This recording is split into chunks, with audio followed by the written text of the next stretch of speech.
तुम्ही पाहत आहात MCN न्यूज मराठी। बुलढाणा जिल्ह्याचे भूषण आणि जगप्रसिद्ध असलेल्या लोणार सरोवर अभयारण्यात वन्यजीवांची संख्या वाढत असल्याचे पुन्हा एकदा समोर आले आहे।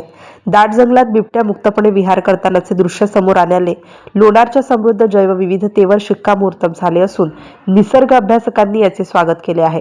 लोणारच्या दाट आणि शांत जंगलात एक बिबट्या आपल्या नैसर्गिक अधिवासात पूर्णपणे बिनधास्तपणे वावरताना स्पष्ट दिसून येतो। मानवी हस्तक्षेपापासून दूर असलेल्या या परिसरात वन्यजीव सुरक्षित असल्याचे हे दृश्य अधोरेखित करते। जागतिक स्तरावर उल्कापातातून निर्माण झालेल्या खाऱ्या पाण्याच्या सरोवरासाठी प्रसिद्ध असलेला लोणार परिसर आता वन्यजीवांच्या सुरक्षित अधिवासामुळेही विशेष ओळख निर्माण करत आहे। वन विभाग आणि स्थानिक निसर्गप्रेमींच्या सातत्यपूर्ण प्रयत्नांमुळे येथे जैवविविधतेत लक्षणीय वाढ झाली असून बिबट्या, हरणे, मोर तसेच विविध पक्ष्यांचा वावर वाढला आहे। गेल्या काही दिवसांच्या उष्णतेनंतर झालेल्या पावसामुळे जंगल परिसरात हिरवाई बहरली असून वन्यजीवांची हालचालही वाढल्याचे चित्र आहे।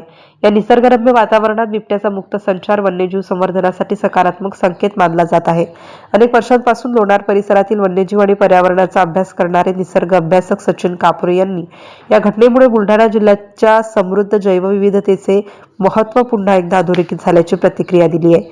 लोणार हे केवळ पर्यटनाचे केंद्र नसून संशोधन, पर्यावरण संवर्धन आणि वन्यजीव संरक्षणासाठीही महत्त्वाचे ठिकाण बनत असल्याचे मत त्यांनी व्यक्त केले। MCN न्यूज मराठीकरिता भूषण शेटे, लोणार। लोणार सरोवर हे आपल्या विविध प्रकृतीच्या सौंदर्यामुळे प्रसिद्ध आहेच आहे। येथे बरेच पर्यटक लोक, विदेशी पर्यटक लोक भेट देतात।